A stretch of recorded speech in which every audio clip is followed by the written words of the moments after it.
Hello दोस्तों, स्वागत है आपका फिर से एक बार हमारे इस प्यारे से यूट्यूब चैनल जिसका नाम है डीपीजी स्टडी। तो दोस्तों आज हम पढ़ने वाले हैं परागण के लाभ और हानि के बारे में, यानी कि एडवांटेज और डिसएडवांटेज के बारे में पढ़ने वाले हैं पॉलिनेशन के। ठीक है, तो इससे पहले हमने पढ़ लिया था परागण के बारे में कि परागण दो प्रकार के होते हैं, सेल्फ पॉलिनेशन, क्रॉस पॉलिनेशन। तो सेल्फ पॉलिनेशन में तो जो यानी कि एक ही पुष्प का जो परागण होता है उसी पुष्प के वर्तिकाग्र पर चला जाता था, उसे हम स्वपरागण कहते थे। और परपरागण में हमने क्या पढ़ा था कि जब एक पुष्प का वर्तिकाग्र एक पुष्प के परागकण निकलकर किसी दूसरे पुष्प के वर्तिकाग्र पर जाता है, लेकिन शर्त है उसका कि वो पुष्प जो है उसी जाति का ही होना चाहिए। यदि गुलाब का परागकण निकलकर जा रहा है तो गुलाब के ही वर्तिकाग्र पर जाना चाहिए, तभी परागण की क्रिया संपन्न हो पाएगी। ठीक है, तो ऐसे परागण को हमने परपरागण कहा था, क्रॉस पॉलिनेशन कहा था। इसके बारे में मैंने आपको पहले ही बता दिया। अगर आपने वीडियो नहीं देखा है तो जाकर आप प्ले स्टोर में देख सकते हैं वीडियो को। तो आज हम पढ़ने वाले हैं लाभ और हानि के बारे में। और मैंने क्रॉस पॉलिनेशन में ये भी बताया था कि इसमें माध्यम की आवश्यकता होती है। इसमें जो होते हैं जैविक और अजैविक माध्यम होते हैं, जिनके माध्यम से परागकण जाता है वर्तिकाग्र पर किसी दूसरे पादप के। ठीक है, तो इन सभी चीज़ों के बारे में मैंने बिल्कुल एकदम डीपली बता दिया है। तो आज हम जानेंगे क्या, लाभ और हानि के बारे में परागण के। तो चलिए वीडियो को शुरू करते हैं। तो पहली बात तो हम बात करेंगे स्वपरागण का, यानी कि सेल्फ पॉलिनेशन के लाभ का, यानी कि एडवांटेज का पहले बात करेंगे, उसके बाद हम डिसएडवांटेज की बात करेंगे। तो पहले लाभ के बारे में जानेंगे, उसके बाद हानि के बारे में जानेंगे। चलिए पहले जानते हैं क्या स्वपरागण के लाभों के बारे में, यानी कि एडवांटेज ऑफ स्वपरागण। तो पहला लाभ क्या था स्वपरागण में कि स्वपरागण की क्रिया करने के लिए पुष्पों को, यानी कि जो जिन पुष्पों में स्वपरागण होता था उन्हें किसी माध्यम पर निर्भर नहीं रहना पड़ता था। पहला क्या है दोस्तों, इन्हें किसी माध्यम पर निर्भर नहीं रहना पड़ता था। ठीक है, पहला इसका फायदा है किसी माध्यम पर निर्भर ना रहना। ठीक है, ये पहला इसका फायदा है स्वपरागण का कि इस परागण में क्या होता था कि पौधे को किसी माध्यम की आवश्यकता ही नहीं होती थी, यानी कि परागकण किसी अन्य पुष्प पर पहुंचे, यानी कि उसी पुष्प पर माध्यम की आवश्यकता इसलिए नहीं होती थी क्योंकि स्वपरागण है। तो स्वपरागण क्रिया में क्या होता है कि मेल और फीमेल दोनों पार्ट एक ही पुष्प में होते हैं। तो क्या होता था, परागकण निकलता था और उसी पुष्प के वर्तिकाग्र पर चला जाता था, तो स्वपरागण क्रिया संपन्न हो जाती थी। अब माध्यम क्या है, मैंने बताया था परपरागण में कि परपरागण क्रिया के लिए माध्यम की आवश्यकता होती है, क्योंकि क्या होता था कि एक पुष्प का परागकण निकल किसी दूसरे पुष्प के वर्तिकाग्र पर जाता था, यही तो होता था। तो किसी माध्यम के ही तो कारण जाएगा कि अब स्वयं निकल कर वो उड़ करके पंख लगाए कि चला जाएगा। ठीक है, तो किसी माध्यम की आवश्यकता होती है। मैंने माध्यम बता दिए थे, जैसे जल परागण था, वायु परागण था, ये सब परपरागण के ही मैं उदाहरण बता रहा हूँ, पार्ट हैं, इसके प्रकार हैं। ठीक है, तो परपरागण के प्रकार में क्या होता है, जल, वायु और जंतु द्वारा जूफिली मैंने बता दिया। जैसे जंतु में भी कई प्रकार के आते हैं। तो ये सब माध्यम थे क्या कि परागकण एक पुष्प के परागकोश से निकल के किसी दूसरे पुष्प के वर्तिकाग्र पर पहुंच जाए, ये सब माध्यम होते हैं परपरागण। ठीक है, तो स्वपरागण में क्या था, ऐसी किसी माध्यम की आवश्यकता नहीं होती थी। ठीक है, यही इसका पहला फायदा है, एडवांटेज है और लाभ है। ठीक है, अब दूसरा क्या है, दूसरा जो फायदा है इसमें क्या होता था, आपने पढ़ा है कि परपरागण क्रिया में जो जंतुओं द्वारा होता था उसमें क्या होता था, पुष्पों को मकरंद उत्पन्न करना पड़ता था, गंध एक विशेष होनी चाहिए थी जिससे कि वो कीटों को अपनी तरफ आकर्षित कर सकें या जीवों को अपनी तरफ आकर्षित कर सकें। उनका रंग भी होता था, ठीक है, गंध भी होता था। ठीक है, और मकरंद भी होता था। मकरंद क्या है, मकरंद मैंने बता दिया था कि एक खाद्य पदार्थ होता है, यानी कि कीट जाकर स्वयं नहीं, उन्हें ये इच्छा नहीं मिला है कि वह किसी पुष्प पर जाएं, वहाँ के परागकण को लें और किसी दूसरे पुष्प पर पहुँचा दें, ये तो उन्हें कोई सिखाया नहीं है।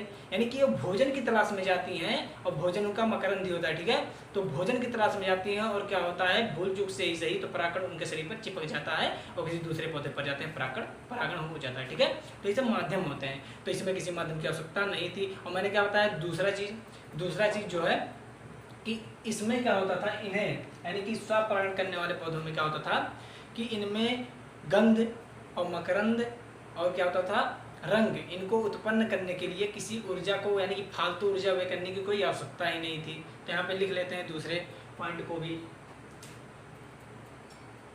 ठीक है, दूसरा इसका क्या लाभ है कि स्वपरागण में क्या होता था, इन्हें गंध, मकरंद, ठीक है, और क्या है, रंग को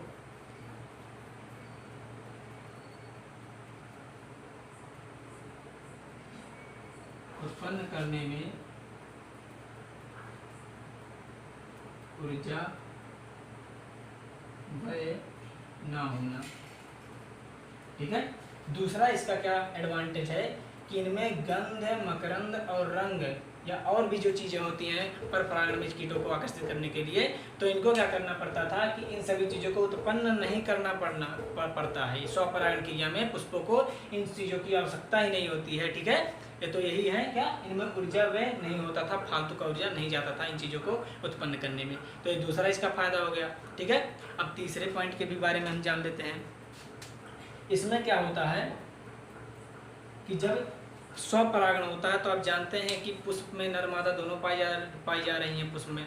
तो उसमें क्या होता था कि परागकोश से यानी कि पुंकेसर के परागकोश से परागकण निकलता है और वर्तिका के पर चला जाता है। तो क्या हुआ कि परागकण निकला और वर्तिका पर चला भी गया है, तो निश्चित रूप से हो गया। और इसमें क्या हुआ कि इन्हें अधिक परागकणों को उत्पन्न करने की आवश्यकता नहीं पड़ी। क्यों नहीं उत्पन्न करने की आवश्यकता पड़ी? क्योंकि जब पुष्प में एक ही पुष्प में परागण की क्रिया हो जा रही है तो इससे क्या होगा, जितने भी परागकण थोड़े से भी निकलते हैं तो उसमें क्या होती है, परागण की क्रिया तो संभव ही होना ही है संभव। ठीक है।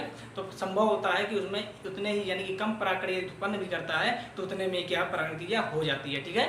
तो इनमें क्या होता है कि अधिक परागकणों को उत्पन्न नहीं करना पड़ता है स्वपरागण में। ठीक है। तो इसको भी चलिए हम लिख लेते हैं। क्या है, स्वपरागण में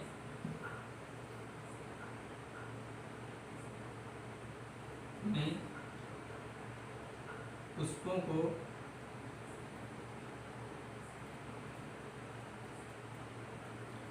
क्या करना पड़ता था, अधिक बीजों को, या बीजों की जगह हम परागकण लिखेंगे तो ज्यादा बेटर रहेगा। ठीक है। अधिक परागकणों को, पोलन ग्रेन को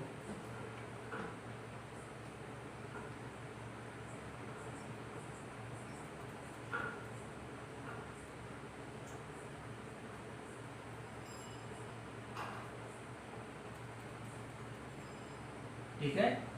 मैंने क्या लिखा कि स्वपरागण में पुष्पों को अधिक परागकणों को उत्पन्न नहीं करना पड़ता है। ये भी इसका एक फायदा ही तो हुआ।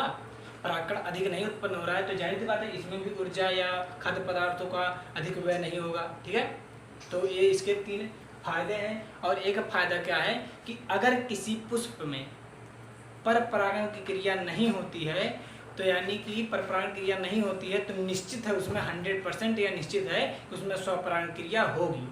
यानी कि हम कह सकते हैं कि स्वपरागण की क्रिया हमेशा निश्चित रहती है कि यह स्वपरागण क्रिया होगी पौधों में। जिन पौधों में परपरागण क्रिया नहीं होती है उनमें भी क्या होगी, स्वपरागण क्रिया संभव है। ठीक है।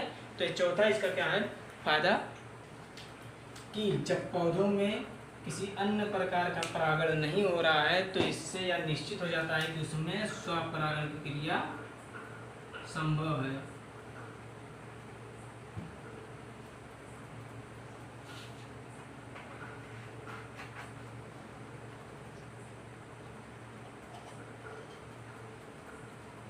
देखिए मैंने लिखा है स्वपरागण की क्रिया निश्चित होती है। यानी कि यदि परागण पर परागण नहीं हो रहा है या कोई परागण नहीं हो रहा है तो निश्चित 100% या निश्चित है कि उस पौधे में या उस पौधे के पुष्प में क्या होगा, स्वपरागण क्रिया होगी। ठीक है। ये 4 मैंने इसके लाभ बता दिए, एडवांटेज बता दिए। पहला क्या है कि इसमें क्या होता था, किसी माध्यम पर निर्भर नहीं रहना पड़ता था।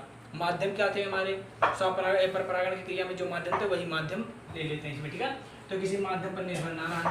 दूसरा क्या है, गंध, मकरंद, रंग आदि के उत्पन्न करने के लिए अधिक ऊर्जा को व्यय ना करना, ये भी इसका एक फायदा है। तीसरा फायदा क्या है कि स्वपरागण में पुष्पों को अधिक परागकणों को उत्पन्न नहीं करना पड़ता था, ये भी तो इसका फायदा है। यानी कि पर परागण में अधिक, मान लीजिए वायु द्वारा परागण हो रहा है किसी पौधे में, तो जब वायु द्वारा परागण हो रहा है तो इससे अधिक परागकणों को उत्पन्न करना पड़ता था पुष्पों को। क्यों उत्पन्न करना पड़ता था, क्योंकि निश्चित नहीं होता था कि परागकण उनमें से किसी वर्तिका को जाएगा भी या नहीं जाएगा। ठीक है। तो इसलिए अधिक परागकण जब उत्पन्न होते थे पुष्पों में तो इससे कोई ना कोई परागकण तो किसी न किसी पुष्प वर्तिका पर तो जाएगा ही, तो ये निश्चित होता था। लेकिन इसमें क्या होता था, ऐसा नहीं है। इसमें स्वपरागण में क्या होता था, परागकणों को अधिक उत्पन्न नहीं करना पड़ता था। ठीक है। ये भी तो इसका एक फायदा हुआ। अब देखिए क्या लिखा है, स्वपरागण की क्रिया निश्चित रूप से होती है। यदि कोई परागण नहीं हो रहा तो उसमें स्वपरागण निश्चित रूप से हो रहा है। ठीक है। ये 4 इसके लाभ थे। अब जरा बात कर लेते हैं क्या इसके डिसएडवांटेज के बारे में, इसके हानियों के बारे में कि इसकी हानियां क्या हैं। ठीक है। इसके डिसएडवांटेज क्या है, ऐसा क्या कारण था कि पर परागण क्रिया ज़्यादा बेटर हो गई इस स्वपरागण से, ठीक है, कि पर परागण को भी लाना पड़ा, ठीक है। तो पहला क्या है, पहला है क्या, भिन्नताओं का ना होना, भिन्नताओं का ना होना। अब भिन्नताओं का ना होना, इससे क्या, इसका क्या तात्पर्य निकल रहा है। अब जरा सोचिए आप लोग, स्वपरागण क्रिया किसी पौधे में हो रही है, ठीक है, स्वपरागण क्रिया किसी पौधे में हो रही है, पुष्प में हो रही है पौधे के, तो उससे जो नए पौधे बनेंगे, ठीक है, वो भी तो उसी क्वालिटी के ही होंगे, क्योंकि जब स्वपरागण हो रहा है एक पुष्प में, यानी कि उसी पुष्प का परागण उसी पुष्प के वर्तिका पे जा रहा है, तो अगला जो पुष्प उत्पन्न होगा उसी की क्वालिटी का तो ही होगा, चेंज थोड़ा होगा, परिवर्तन नहीं होगा। तो यही क्या लिखा है इसमें, भिन्नताओं का ना होना। मान लीजिए सपोज दैट कोई पौधा है, क्या है, पौधा है, अब जरा सोचिए वो पौधा 10 सेंटीमीटर का है, ठीक है। मान लीजिए पौधा क्या है, बावना है, बावना है ना, ये बावना है। अब इससे जो नया पौधा उत्पन्न होगा वो भी तो 10 सेंटीमीटर का ही होगा, होगा कि नहीं होगा। अब जब बावने पौधे में बावना ही उत्पन्न हो रहा है, तो जरा सोचिए हानि है कि नहीं है, इसके जो क्वालिटी है इसका और बेटर होना चाहिए, लेकिन इसमें क्या है, ऐसा नहीं हुआ कि यानी कि भिन्नताएं नहीं आई, भिन्नताएं इसमें नहीं प्राप्त हुई स्वपरागण में। तो यही है, यानी कि 10 सेंटीमीटर का पौधा था और उससे भी 10 सेंटीमीटर का ही पौधा उत्पन्न हुआ, या जो गुण उस पुष्प में थे उस पौधे के भी पुष्प में वही गुण उत्पन्न हुआ, यानी कि भिन्नताएं नहीं पाएगी। कुल कहने का मतलब इतना ही है, क्या है पहला हानि, भिन्नताओं का ना होना, डिफरेंशिएशन ना होना, ठीक है।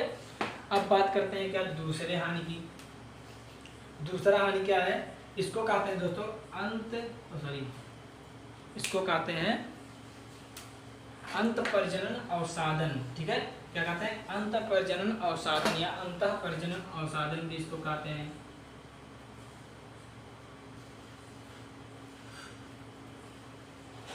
ठीक है, दूसरा क्या हानि है, अंतःप्रजनन अवसादन। अब जरा इसमें जानते हैं क्या होता है, इसको इंग्लिश में कहते हैं इनब्रीडिंग डिप्रेशन, ठीक है, इनब्रीडिंग डिप्रेशन इसको इंग्लिश में कहते हैं, अंतःप्रजनन अवसादन कहते हैं, ठीक है। अब जरा ध्यान दीजिए, इसमें क्या होता है कि जब लगातार पौधे स्वपरागण करते हैं, पुष्प लगातार स्वपरागण करते जाते हैं, तो इससे क्या होता है, उनकी जो क्रियाशीलता होती है, जो क्रियाशीलता होती है वो क्या होती है, धीरे धीरे कम होने लगती है। क्रियाशीलता माने क्या, जैसे बीज उत्पन्न करने की क्षमता हो गई, विकसित होने की क्षमता हो गई, ठीक है। इनमें क्या होता है, क्रियाशीलता धीरे धीरे क्षीण होने लगती है। पौधे जो होते थे, इससे जो नए पुष्प या पौधे उत्पन्न होते थे वो ज़्यादा अधिक उच्च क्वालिटी के, उच्च स्तर के नहीं होते थे। इसी को कहते हैं क्या, इनब्रीडिंग डिप्रेशन, अंतःप्रजनन अवसादन, यानी कि लगातार स्वपरागण करने से क्रियाशीलता का कम हो जाना, क्षीण हो जाना, ठीक है। बीज जो होते थे अधिक प्रभावी नहीं होते थे, अधिक अच्छे नहीं होते थे, ठीक है। तो ऐसे कुछ विकार आ जाते थे लगातार स्वपरागण करने से। तो इसकी मैंने दो हानियां बता दी, क्या बता दिया, भिन्नताओं का ना होना, भिन्नताएं बता दिया, आपको समझा दिया। दूसरी बात क्या, अंतःप्रजनन अवसादन के बारे में बता दिया, डिप्रेशन के बारे में बता दिया, क्रियाशीलता कम हो जाती थी लगातार स्वपरागण करने से, ठीक है। इसके बारे में तो आप जान गए। अब दोस्तों ये हमारा खत्म हो गया क्या, स्वपरागण के लाभ और हानि के बारे में हमने क्या किया, आपको बता दिया। अब बारी आती है क्या, दूसरे परागण के बारे में। तो हमने परागण को दो भागों में डिवाइड किया था, कौन सा, सेल्फ पॉलिनेशन और क्रॉस पॉलिनेशन। तो सेल्फ पॉलिनेशन कंप्लीट हो गया है, ठीक है। अब बात करेंगे क्या, क्रॉस पॉलिनेशन के लाभ और हानि के बारे में, एडवांटेज और डिसएडवांटेज के बारे में। तो दोस्तों क्रॉस पॉलिनेशन में मैंने क्या बताया था कि पर परागण ऐसा परागण होता है जिसमें किसी एक पुष्प के परागकोश से परागकण निकलता है और उसी जाति के किसी दूसरे पुष्प के वर्तिकाग्र पर चला जाता है। इतना तो मैंने पहले ही बता दिया था।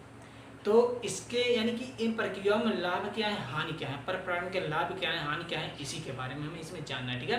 तो सबसे पहले क्या करेंगे, इसके लाभ के बारे में हम आपको बताएंगे। तो लाभ क्या है इसका, सबसे पहला, इसका पहला लाभ जो है, मैंने क्या कहा था, हानि मैंने क्या बताया था स्वपरागण का, कि भिन्नताओं का ना होना, यानी कि भिन्नता ना पाया जाना। लेकिन इसमें क्या है, वही उसमें लाभ हो गया, इस पर परागण क्रिया में वही लाभ बन के आ गया, क्या कि इसमें भिन्नताएं पाई जाती थी। इससे भिन्नता माने क्या, कि अधिक उच्च स्तर के पौधे उत्पन्न होते थे। मान लीजिए कोई पौधा बावना था, तो भिन्नता जब हुई, यानी कि दो प्रकार के, यानी कि जब जीन जो होते हैं परिवर्तन तो होते हैं, जैसे कोई हरा जो कोई मतलब लाल गुलाब है, लाल गुलाब आप ले लीजिए, और एक सफ़ेद गुलाब ले लीजिए। अब उससे जब क्रॉस होगा, क्रॉस करवाते हैं तो क्या होता है कि कोई अन्य क्वालिटी का गुलाब उत्पन्न हो जाता है। ठीक है, तो ये सब तो वैसे मेंडल के नियम के बारे में प्रभावित है, तो इसके बारे में हम बात नहीं कर रहे हैं। हम बात कर रहे हैं क्या कि भिन्नताओं का आना, यानी कि इसमें भिन्नताएं पाई जाती थी। ठीक है, इसमें क्या होती थी, भिन्नताओं की संभावना बढ़ जाती थी, यानी कि भिन्नताओं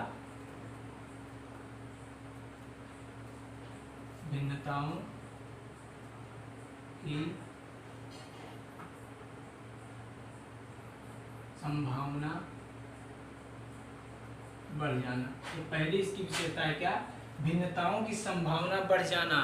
अब भिन्नताओं की संभावना जब बढ़ेगी तो जाहिर सी बात है कि एक प्रकार के पौधे से कोई अन्य नया पौधा उत्पन्न होगा या नया पुष्प उत्पन्न होगा। कुल मिला जुला कर कहने का यही मतलब है। ठीक है, अब दूसरा इसका क्या लाभ है या हानि है, तो दूसरा जो इसका लाभ है, लाभ के बारे में पहले बात कर रहे हैं। ठीक है, तो इसका जो दूसरा लाभ है कि इसमें क्या होता था, इसमें बीज जो होते हैं यानी परागकण होते थे वो अधिक प्रभावशाली होते थे, अधिक स्वस्थ होते थे। ठीक है, कहने का मतलब क्या है कि जो परागकण होते हैं पर परागण की क्रिया में होने वाले, इनसे क्या होता था, जो परागकण होते थे स्वस्थ होते थे। ठीक है, तो क्या है इसका एक फायदा कि परागकण इनसे जो उत्पन्न होते थे, परागकण वो क्या होते थे, स्वस्थ होते थे। ठीक है, इनसे परागकण स्वस्थ होते हैं। ठीक है, ये दूसरा लाभ हो गया। अब तीसरा लाभ क्या है, अब जब कृत्रिम रूप से परपरागण कराया जाए, यानी कि कृत्रिम रूप से क्या, जो मनुष्यों द्वारा कराया जाए वही तो कृत्रिम रूप से होता है। जब कृत्रिम रूप से परपरागण कराया जाता है तो इससे क्या होता है, परपरागण के फलस्वरूप पौधों की अधिक उत्पादन क्षमता वाली प्रजातियों को विकसित किया जाता है। किसके द्वारा, साथ परपरागण की क्रिया द्वारा, यानी कृत्रिम परपरागण के द्वारा पौधों के अधिक विकसित यानी कि उच्च उम्दा स्तर के पौधों को या पादपों का विकास किया जाता है। तो इसको भी लिख देते हैं। तीसरा इसका क्या फायदा है, तीसरा जो फायदा है, पादपों की उत्पादन क्षमता में वृद्धि। ठीक है, पादपों की उत्पादन क्षमता में वृद्धि किसके द्वारा, कृत्रिम परपरागण के द्वारा। ठीक है, इसके द्वारा कृत्रिम परपरागण की क्रिया द्वारा। ठीक है, कृत्रिम परपरागण क्रिया द्वारा क्या होती थी, पादपों की अधिक उत्पादन क्षमता वाली प्रजातियों का विकास किया जाता था। ठीक है, ये तीसरा लाभ हो गया। ठीक है, 3 लाभ मैंने आपको बता दिए। अब जरा बात करते हैं क्या,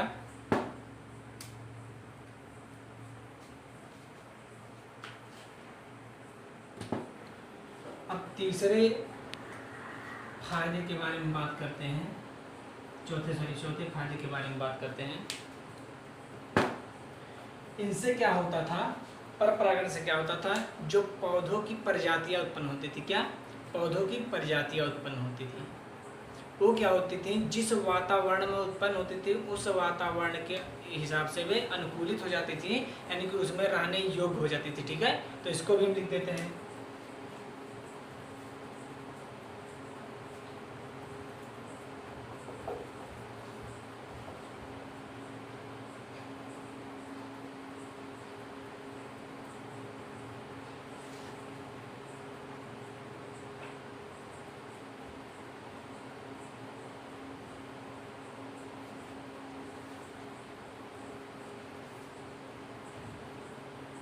ठीक है, ये चौथा इसका लाभ है क्या कि पर परागण द्वारा उत्पन्न पौधे जो होते थे वो वातावरण के प्रति, यानी कि जिस वातावरण में उत्पन्न हो रहे हैं उसी के प्रति क्या होते थे, वे अनुकूलित हो जाते थे।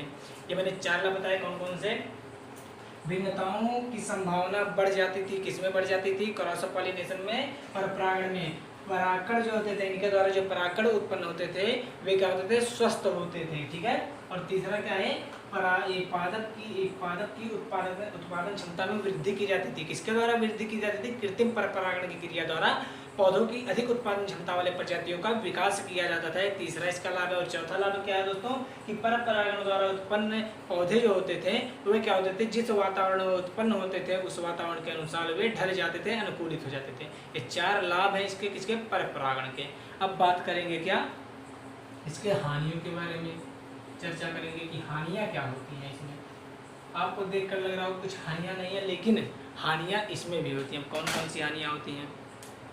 पहला है क्या, पहला जो हानि है वो है कि ये जो पर परागण है, क्रॉस पॉलिनेशन है, इसमें अनिश्चितता पाई जाती थी। अब अनिश्चितता क्यों पाई जाती है इसके बारे में भी हम जानेंगे। पहले लिख लेते हैं क्या, अनिश्चितता पाया जाना। अब जरा सोचिए अनिश्चितता क्यों पाई जाती थी। अब अनिश्चितता पाई इसलिए जाती थी, जरा बताइए कि पर परागण होने के लिए माध्यम की आवश्यकता पड़ती थी कि नहीं पड़ती थी? पड़ती थी माध्यम की आवश्यकता। अब जब माध्यम की आवश्यकता पड़ती थी, जरा सोचिए माध्यम ही ना हो तो पर परागण क्रिया कैसे होगी, नहीं हो पाएगी ना। तो वही कहा है क्या, अनिश्चितता पाया जाना किसमें, पर परागण की क्रिया में। इसका हानि है, अगर माध्यम ना हो तो पर परागण क्रिया किसी पौधे में संभव नहीं होती है, किसी पुष्प में संभव नहीं होती है। ठीक है, यही इसका मतलब है। अब दूसरा इसका क्या हानि है कि इनमें क्या होता था, अधिक परागकण उत्पन्न करने पड़ते थे। क्या, परागकणों को अधिक मात्रा में क्या किया जाता था, उत्पन्न किया जाता था।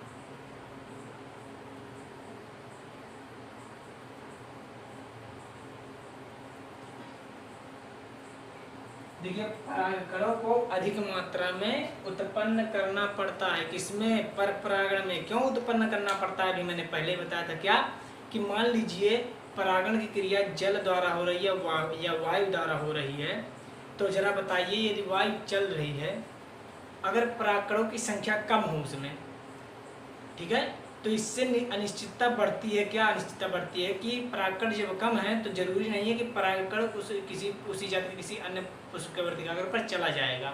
अनिश्चितता है कि नहीं है, तो अनिश्चितता थी। अब देखिए परागकण इसीलिए क्या होता था, अधिक मात्रा में उत्पन्न करना पड़ता था। इसमें ऊर्जा या खाद्य पदार्थों को तो अधिक यानी कि अधिक व्यस्त व्यय करना पड़ता था, खर्च करना पड़ता था। किसके लिए, अधिक परागकणों को उत्पन्न करने के लिए अधिक खाद्य पदार्थों का या ऊर्जा को व्यय करना पड़ता था पर परागण करने वाले पौधों में। ठीक है, तो ये क्या थी, इसकी दूसरी हानि होगी क्या, परागकणों को अधिक मात्रा में उत्पन्न करना। अब परागकण जब अधिक मात्रा में उत्पन्न होंगे तो जाहिर सी बात है उसमें ऊर्जा लगेगी प्लस खाद्य सामग्री भी लगेगी पोषण प्राप्त करने के लिए परागकणों को। ठीक है, तो इसका दूसरा हानि हो गया। अब तीसरा हानि क्या है, इसमें क्या होता था कि जो जातियों की शुद्धता है, यानी कि जो जातियों की शुद्धता है नहीं रह पाती थी।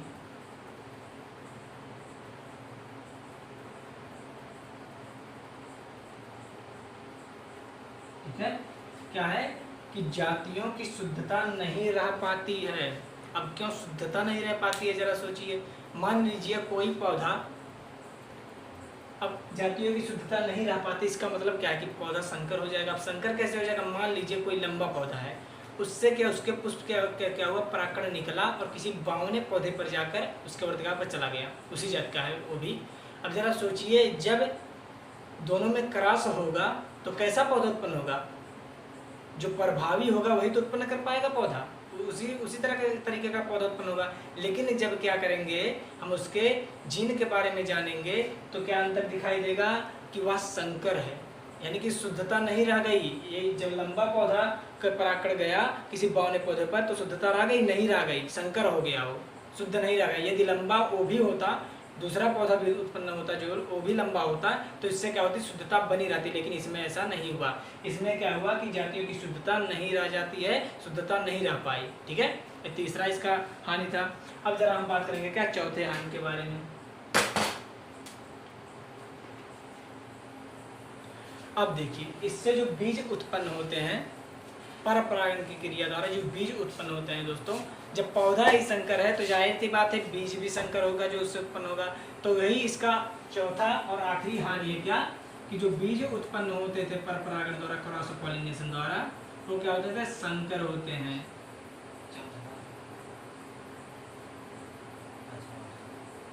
कैसे होते हैं? बीज संकर होते हैं। संकर माने हाइब्रिड होते हैं। हाइब्रिड का नाम आप लोगों ने सुना ही होगा। तो देखिए दोस्तों, इसके मैंने 4 हानियां बता दी। किसके? पर परागण के 4 हानियों के बारे में मैंने बता दिया। डिसएडवांटेज के बारे में बता दिया। पहला क्या है? अनिश्चितता पाई जाती थी। अनिश्चितता क्यों पाई जाती थी? क्योंकि इसको माध्यम पर निर्भर रहना पड़ता था। यदि माध्यम नहीं तो पर परागण क्रिया संभव नहीं है। ठीक है, ये पहला हानि था।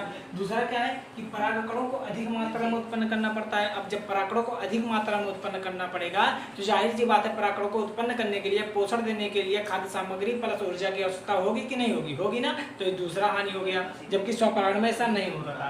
परागकण कम उत्पन्न करने पड़ते थे, कम ऊर्जा को व्यय करना पड़ता था। ठीक है। अब तीसरा क्या है कि जातियों की शुद्धता नहीं रह पाती है। अब जातियों की शुद्धता क्यों नहीं रह पाती है? जाहिर सी बात है, जब पर परागण यानी कि परागकण एक पौधे का किसी दूसरे पौधे पर जाएगा तो इससे क्या होगा? जो पौधा उत्पन्न होगा वो संकर ही तो होगा, क्योंकि 2 जीनों का मेल, यानी कि 2 वंशों का या जीन्स का मेल है, आपस में क्रॉस हो रहा है, तो संकर ही तो उत्पन्न होगा। अब चौथा क्या हानि है कि जो बीज उत्पन्न होंगे, यानी कि जो बीज उत्पन्न होते हैं, जो सीड्स होते हैं, वो क्या होते हैं? संकर होते हैं, हाइब्रिड होते हैं। ठीक है, ये चौथा हानि हो गया। तो दोस्तों, आज हमने आपको क्या बताया कि स्वपरागण यानी कि self pollination and cross pollination के क्या मैंने बताया? एडवांटेज के बारे में बताया, लाभ के बारे में बताया, और क्या बताया? डिसएडवांटेज के बारे में। ठीक है। अब एक बात और आपको बताऊंगा कि अगर आपने इससे पहले का वीडियो नहीं देखा है कि परागण होता क्या है, पॉलिनेशन क्या होता है, या नर जननांग में परागण कैसे उत्पन्न होता है, परागण बनता कैसे है, इन सभी प्रक्रियाओं को यदि आप नहीं जानते हैं तो क्या कीजिए, प्ले लिस्ट में जाकर आप पिछला वीडियो हमने बनाया उसको देख लीजिए, क्योंकि जब आप उसको देख लेंगे तो आपको बेहतर तरीके से इन सभी चीज़ों के बारे में जानकारी प्राप्त हो जाएगी। ठीक है, तो आज के लिए बस इतना ही। अगर वीडियो आपको अच्छा लगा हो तो लाइक कर दीजिए, कमेंट ठोक दीजिए, और दूसरी बात क्या कि अगर आप हमारे चैनल पर नए हो तो चैनल को सब्सक्राइब कर दीजिए। इससे आपको हमारी आने वाली वीडियो बिल्कुल सही समय पर और सबसे पहले मिलेंगी। तो धन्यवाद।